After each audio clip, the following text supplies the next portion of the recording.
Good morning students. तो हम लोग पढ़ रहे थे फिजिकल क्वांटिटी यानी कि introduction of physical quantity, class 11th का फर्स्ट चैप्टर हम पढ़ रहे थे। तो इस फर्स्ट चैप्टर के अंदर हम आते हैं मेजरिंग सिस्टम के ऊपर। किसके ऊपर आते हैं? मेजरिंग सिस्टम के ऊपर। अक्सर स्टूडेंट मुझसे कहता है कि सर आप सीधा चैप्टर से स्टार्ट करते हो, आप जीरो लेक्चर नहीं लेते हो। भाई जीरो लेक्चर जो है वो यूज आता है जब हम मोशन पढ़ते हैं, तो मैं उसी टाइम उसको पढ़ाता हूँ। अभी मैं पढ़ा के, क्योंकि कम से कम वेक्टर पढ़ाऊंगा, उसके बाद फिर जाके कहीं मोशन आएगा, तो कम से कम 15 दिन इसके तो 1 महीना लग जाता है। तो 1 महीने तक अगर मैं तुम्हें जीरो लेक्चर पढ़ा भी दूं तो वो दिमाग से निकल जाता है, इसलिए मैं अभी नहीं पढ़ाता, मैं जीरो लेक्चर बाद में पढ़ाता हूँ। ठीक है ना? यानी कि जैसे कि इंटीग्रेशन है, डिफरेंशिएशन है और अलजेब्रिक सम के कुछ चीजें हैं, छोटे मोटे से न्यूमेरिकल से फॉर्मूले हैं, वो सब मैं बाद में पढ़ाता हूँ। ठीक है? जीरो लेक्चर के टाइम पे, जीरो लेक्चर में लेता हूँ मोशन के टाइम पे। अभी फिलहाल मैं फिजिकल क्वांटिटी पे बात कर रहा हूँ। फिजिकल क्वांटिटी पे हमने कल क्या पढ़ा था? कल हमने सिर्फ इंट्रोडक्शन पढ़ा था कि फिजिकल क्वांटिटी कितने टाइप की होती है। 2 टाइप की होती है, फंडामेंटल और ड्राइव्ड। हमने क्या कहा था? फिजिकल क्वांटिटी किसको कहते थे? जिसको हम डायरेक्ट और इनडायरेक्ट मेथड से मेजर कर सकते थे। ठीक है? उसके बाद हमने क्या पढ़ा था? हमने पढ़ा था यूनिट। यूनिट क्या थे? स्टैंडर्ड थे जो फिजिकल क्वांटिटी को मेजर करने के लिए क्या होते थे? फिक्स होते थे। ठीक है? तो आज हम पढ़ने वाले मेजरिंग सिस्टम को, कि मेजरिंग सिस्टम क्या है, कि जब फिजिकल क्वांटिटी को मेजर करते हैं तो उनके मेजर करने के अलग अलग मेथड हैं। अलग अलग क्या है? मेथड है। उन सिस्टम्स को हम कहते हैं मेजरिंग सिस्टम्स। उन सिस्टम्स को हम क्या कहते हैं? Measuring systems.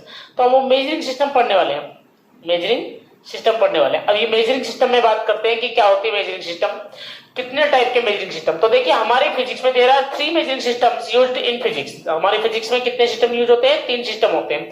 कौन कौन से होते हैं? उनके नाम है, पहला है एफपीएस, दूसरा सीजीएस, तीसरा एमकेएस। एमकेएस को एसआई सिस्टम भी कहते हैं। ठीक है? सबसे ज्यादा मोस्ट यूजफुल ये है, वीआईपी है, ये हमारे सबसे ज्यादा काम आएगा पूरी फिजिक्स में। ठीक है? तो हमारे कितने सिस्टम हो गए? 3 सिस्टम हो गए। कौन कौन से? एफपीएस, सीजीएस और एमकेएस। ठीक है?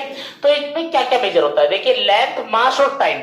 लेंथ, मास और टाइम। तो सबसे पहले एफपीएस में बात करते हैं। तो एफपीएस में लेंथ किसमें मेजर होती है? फुट। मास किसमें? पाउंड में। और टाइम किसमें? सेकंड में। देखिए इसमें पाउंड को एलबी लिखा जाता है। क्या लिखा जाता है? एलबी। याद रखेंगे, एलबी। ठीक है? तो क्या होता है भैया, मैंने क्या कहा? मेजरिंग सिस्टम में, एफपीएस सिस्टम में एफ मतलब फुट, पी मतलब पाउंड, एल मतलब एस मतलब second, foot pound second. CGS में बात करें तो सेंटीमीटर ग्राम और सेकंड, सेंटीमीटर ग्राम और सेकंड। एमकेएस में बात करें तो किलोमीटर ग्राम और सेकंड। टाइम तो तीनों में सेकंड में मेजर होता है, बस थोड़ा सा चेंज किसमें आता है? लेंथ और मास में। लेंथ एफपीएस में फुट में, सीजीएस में सेंटीमीटर में और एमकेएस में मीटर और किलोमीटर में, मीटर में। इसमें भैया मीटर में। ठीक है? ये मीटर में यूज होती है।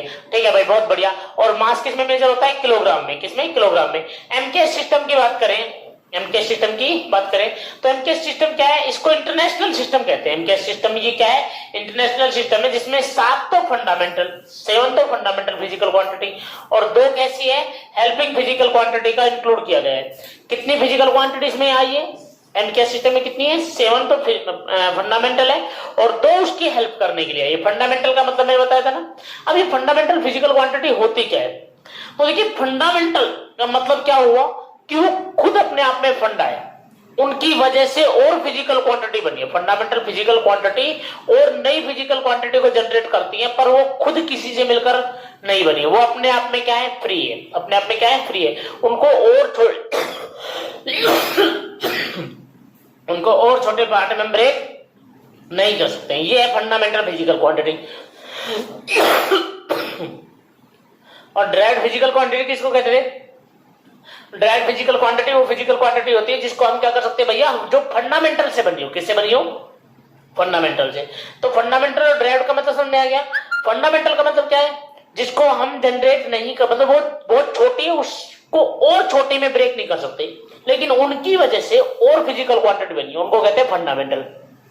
ठीक है? मतलब ये फंडामेंटल फिजिकल क्वांटिटी, इनसे छोटी कोई फिजिकल क्वांटिटी नहीं है, ये मेन है। इनसे और बाकी की फिजिकल क्वांटिटी जनरेट हो सकती है। तो फंडामेंटल से जो बनी होती है वो कहलाती है ड्राइव्ड, और जो ड्राइव्ड जिनसे बनी है वो क्या कहलाती है? फंडामेंटल। ठीक है भाई, सिंपल सी बात है, बहुत सिंपल है। तो एमकेएस सिस्टम में 7 तो फंडामेंटल और ड्राइव्ड कितनी है? 2 है। सॉरी, 7 तो फंडामेंटल और 2 क्या है? हेल्पिंग फिजिकल क्वांटिटी है। 2 क्या है?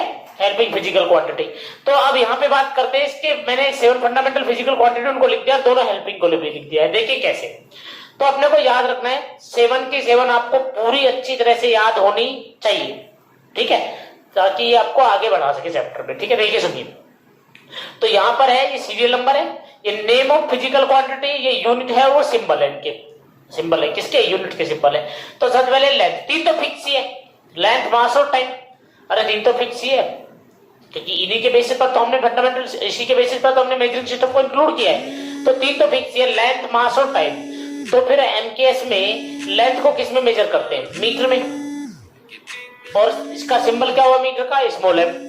किलोमीटर की बात करें तो, सॉरी मास की बात करें तो मास किस में, किलोग्राम में मेजर होगा, मास किस में होगा, किलोग्राम में, और सिंबल क्या होगा, किलोग्राम, केजी का। टाइम किस में, सेकंड में, और इसका जो सिंबल है वो क्या होगा, सेकंड होगा, एसईसी।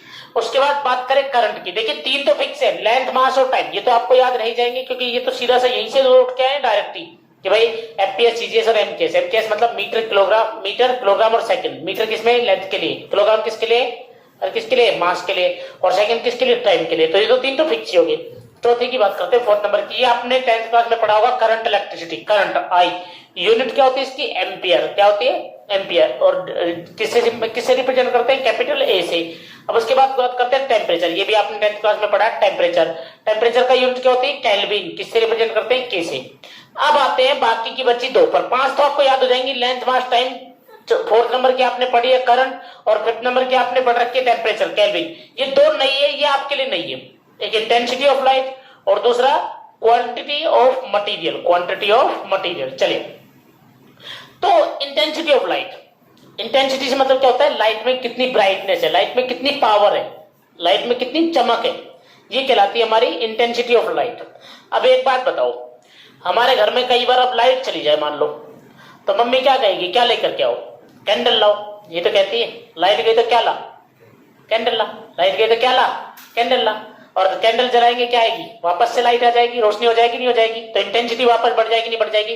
तो लाइट गई तो क्या ला, कैंडेला, तो इंटेंसिटी ऑफ लाइट की यूनिट क्या है, कैंडेला, तो याद रह जाएगा, कैंडेला, लाइट गई तो कैंडेला, और रिप्रेजेंट किससे करते हैं, सीडी से। अच्छा, उसके बाद में quantity of material, quantity of material, कभी मम्मी के साथ मार्केट गए हो, जब कुछ सामान खरीदती है तो क्या करती है, मोल भाव करती है कि नहीं करती है, इतने की है, इतने की नहीं, कम करो, ज्यादा करो, तो मोल भाव करती है कि नहीं करती है, ये चीज तो हल्की है, ये चीज तो भारी है, ऐसा करती है कि नहीं करती है।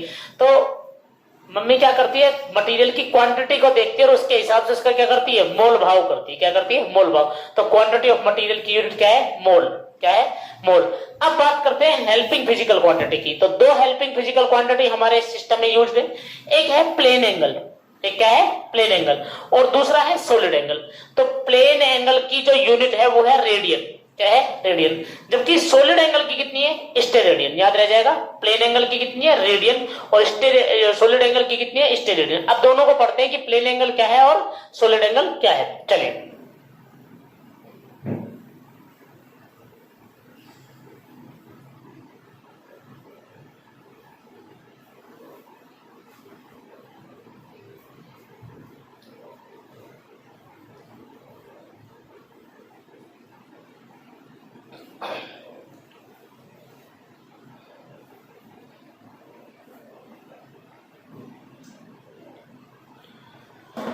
तो देखिए प्लेन एंगल के बारे में बात करते हैं। प्लेन एंगल क्या है, आराम से समझेंगे, बहुत सिंपल चीज है। देखिए, पहले पढ़ते हैं प्लेन एंगल। देखिए, अब तक आपने 10th क्लास तक जो भी एंगल पढ़े हैं ना, वो एक्चुअल में प्लेन एंगल ही थे, वो एक्चुअल में क्या थे, प्लेन एंगल। अब थोड़ा समझिए, मान लो एक सर्किल है, ये सर्किल है, ध्यान रखिए, क्या है, सर्किल, मान लो। अब इस सर्किल के सेंटर पे मैंने एक एंगल बनाया, इस सर्किल के सेंटर पे मैंने क्या बनाया, एक एंगल बनाया। ये है सेंटर O, ये इसकी रेडियस R, और ये यहां से A से B तक, ये इसकी क्या हो गई, आर्क हो गई। तो अंदर ये एक एंगल परफॉर्म हो गया कि नहीं हो गया। एक्चुअल में सर्किल के सेंटर पे जो ये एंगल बना है ना, इसे कहते हैं प्लेन एंगल। इसे क्या कहते हैं, प्लेन एंगल। बोलो क्लियर है।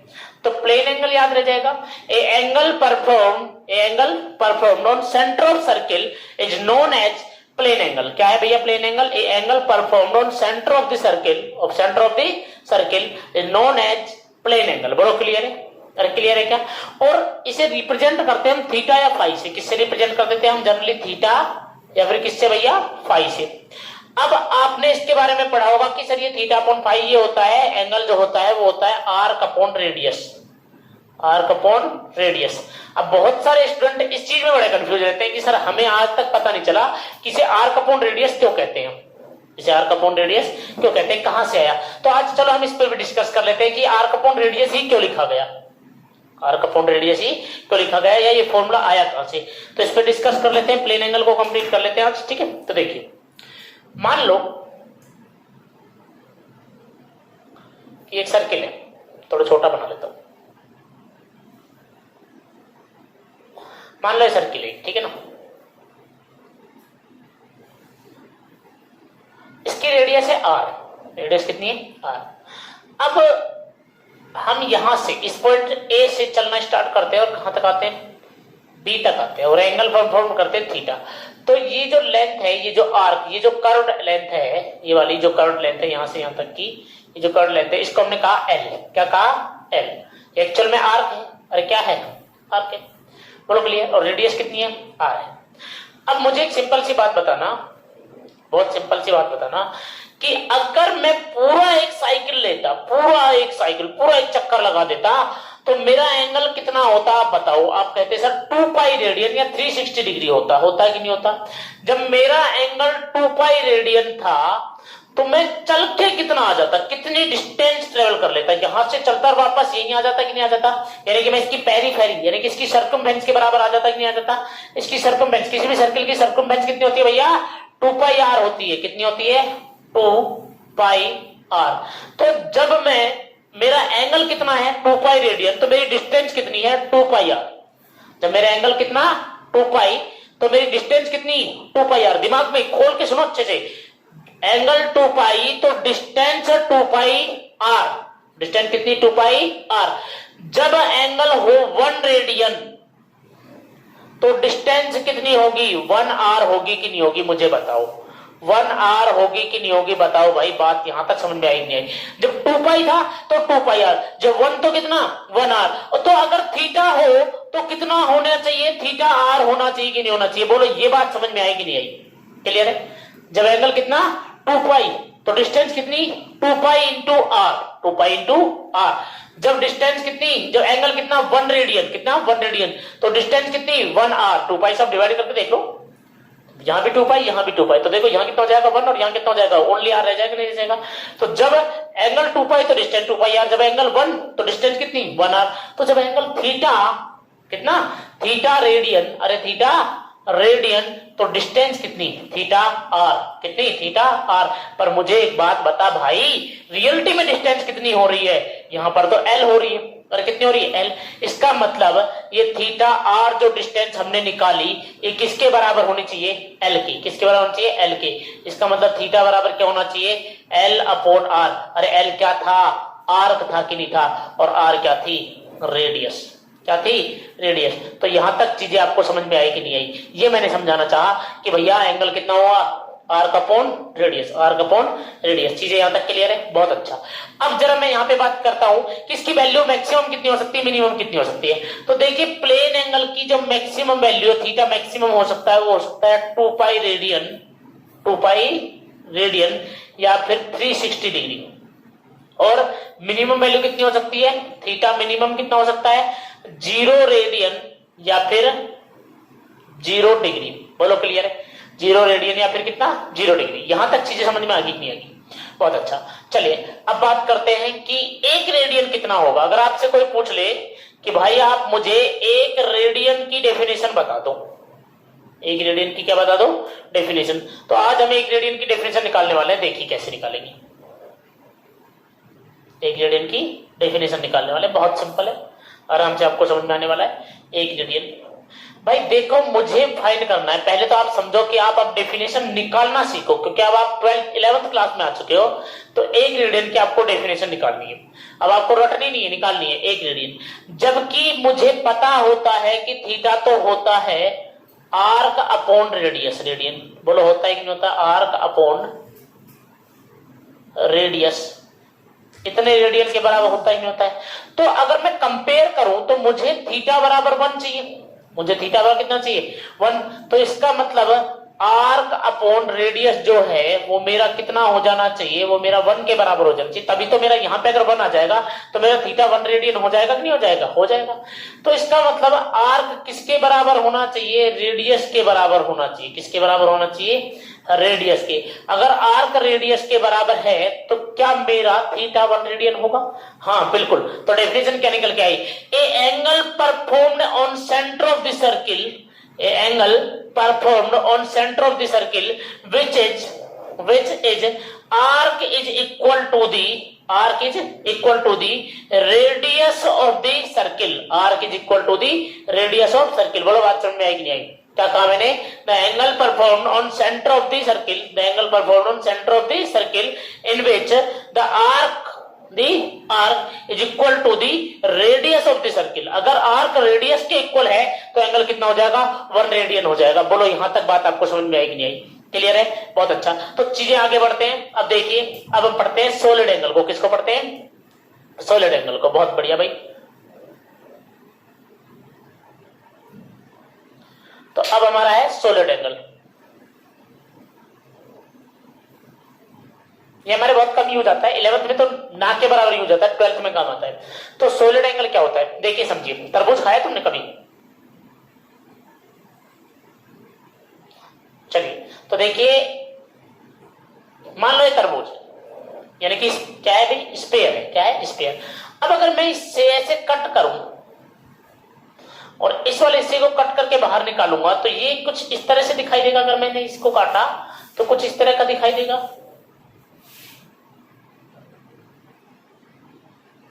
ये इसकी प्लेन होगी, यहां पर होगा कि नहीं होगा, बिल्कुल। तो एक्चुअल में अब अंदर जो एंगल बनेगा ना वो इतना सा ना बनेगा। कैसा बनेगा, ऐसे सर्किल में बनेगा, ऐसे अंदर ऐसे बनेगा, नहीं बनेगा। ये जो एंगल है ना इसको कहते हैं सॉलिड एंगल। इसको क्या कहते हैं, सॉलिड एंगल। मतलब वहां क्या था, वहां सर्किल था, यहाँ क्या है, स्फीयर। तो वहां डेफिनेशन क्या थी, angle performed on the centre of the circle. यहां क्या होगी, angle performed on the centre of the sphere. Angle performed on centre of the sphere is known as क्या भैया, solid angle. Is known as solid angle. बोलो clear है। The angle performed on the centre of the sphere is known as solid angle. It's represented by omega. क्या भैया, omega. समझा था omega कैसे होता है। देखो ये तो होता है हमारा डब्लू, ये तो क्या होता है हमारा डब्लू। अब अगर डब्लू से कहा जाए कि डब्लू इधर आ, तो डब्लू थोड़ा सा क्या हो जाता है, शर्मा जाता है। थोड़ा सा क्या हो जाता है, शर्मा जाता है। ठीक है, तो इसको क्या बोल देते हैं, ओमेगा। थोड़ा अंदर चला जाता है। ठीक है भैया, क्लियर है, बहुत अच्छी बात है। तो ये हमारी चीजें सीधी सीधी सी कि सॉलिड एंगल क्या है। सॉलिड एंगल क्या मैंने बताया आप लोगों को, क्या है भैया, angle perform on the centre of this sphere। Angle performed on centre of the sphere is known as solid angle. It's represented by omega. क्या भैया, ओमेगा। अब इसकी डेफिनेशन क्या होती है, इसकी डेफिनेशन मतलब इसकी वैल्यू कितनी होती है। तो भाई जो ओमेगा है वो होता है surface area upon square of radius. Square of radius वो क्या होता था, वो होता था आर्क अपॉन रेडियस। और ये क्या होता है, surface area upon square of radius. चलिए कैसे होता है मैं थोड़ा बताता हूं कि देखिए, एक्चुअल में मान लो कि हमने वो तरबूज का टुकड़ा निकाला था, ऐसे कट किया था। थोड़ा सा अच्छे से बना देता हूं डायग्राम, आपको अच्छे से क्लैरिटी आ जाएगी।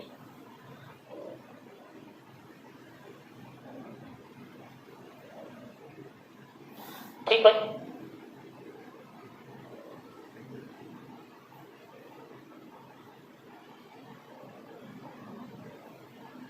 ये हमने इस तरह से तरबूज के टुकड़े को कट किया। तो गौर से देखेगा तो तुझे समझ में आएगा कि एक प्लेन एंगल तो ये बन रहा है और एक प्लेन एंगल इसके और इसके बीच में बन रहा है। बोलो बन रहा है। मान लो ये ए है और ये बी है और ये सी है और ये रेडियस कितनी है, आर है। तो अगर मैं इस वाले एंगल को थीटा 1 कहता हूं और इस वाले एंगल को थीटा 2 कहता हूं, तो ओमेगा एक्चुअल में होगा theta 1 into theta 2। Theta 1 into कितना, थीटा 2। तो गौर से देख तुझे समझ आएगा। थीटा 1 की वैल्यू रख, कितनी होगी, आर्क अपॉन रेडियस। थीटा 1 की आर्क कितनी थी, ए बी, और रेडियस कितनी थी, आर। इंटू थीटा 2 की वैल्यू आर्क कितनी थी, बी सी, ये वाली आर्क, और रेडियस कितनी है भैया हमारी, आर। तो क्या हुआ, ओमेगा बराबर में a b into b c upon कितना, आर स्क्वायर। तो गौर से देख, a b into b c, a b into b c, length into width, length into width क्या हो जाएगा, एरिया। और क्या हो जाएगा, एरिया और नीचे क्या आया, रेडियस का स्क्वायर। ये है हमारा सॉलिड एंगल, ये हमारा क्या है, सॉलिड एंगल। तो फॉर्मूला क्या होता है, एरिया अपॉन रेडियस का स्क्वायर। उसका क्या था, आर्क अपॉन रेडियस, और इसका क्या होता है, एरिया अपॉन रेडियस का स्क्वायर। और यूनिट क्या होती है, स्टेरेडियन। उसकी क्या होती थी, रेडियन। उसकी क्या होती थी, रेडियन। और इसकी क्या होती है, स्टेरेडियन। बहुत अच्छा, जरा हमें समझ में आ गया यहाँ तक। चलिए अब बात करते हैं कि इसकी वैल्यू, मैक्सिमम वैल्यू कितनी हो सकती है, मिनिमम वैल्यू कितनी हो सकती है। तो देखिए ओमेगा की जो मैक्सिमम वैल्यू हो सकती है वो हो सकती है 720 डिग्री या फिर 4 पाई रेडियन, 4 पाई रेडियन। और ओमेगा की मिनिमम वैल्यू कितनी हो सकती है, 0 हो सकती है, 0 रेडियन और 0 ही डिग्री। बहुत अच्छी बात है। चलो अब बात करें एक स्टेरेडियन की डेफिनेशन की। तो एक स्टेरेडियन की डेफिनेशन क्या होगी यार, सिंपल सी बात है भाई। तुझे क्या निकालना है, तुझे ओमेगा बराबर निकालना है 1SR, जबकि ओमेगा बराबर होता क्या है, ये होता है एरिया अपॉन रेडियस का स्क्वायर SR। तो इसका मतलब ये दोनों अगर बराबर हो जाए, यानी कि A अपॉन R स्क्वायर 1 के बराबर हो जाए, तेरा काम चल जाएगा। इसका मतलब A बराबर कितना होना चाहिए, R। तो मैंने R स्क्वायर, तो मैंने क्या कहा डेफिनेशन में, the angle perform on the centre of the circle, the angle performed on the center of the circle which is surface area is equal to the square of radius, is equal to the square of radius, is known as one steradian. बोलो clear है, क्या कहा मैंने कि किसी भी sphere के centre में एक ऐसा एंगल परफॉर्म्ड हो जिसके सरफेस एरिया, जिसका सरफेस एरिया रेडियस के स्क्वायर के इक्वल हो, रेडियस के स्क्वायर के क्या हो, इक्वल हो। उसको हम क्या कहते हैं भैया, उसको हम कहते हैं वन स्टेरेडियन सॉलिड एंगल। बोलो क्लियर है, यानी कि the angle performed on the centre of sphere which is surface area is equal to the square of radius of the sphere, square of radius of the sphere is known as one steradian solid angle. ठीक है भाई, मिलते हैं हम next video के अंदर। आगे के पोर्शन को, डायमेंशन को हम पढ़ेंगे नेक्स्ट पोर्शन में। ठीक है भाई, डायमेंशन और इट्स एप्लीकेशन को पढ़ेंगे। चलिए।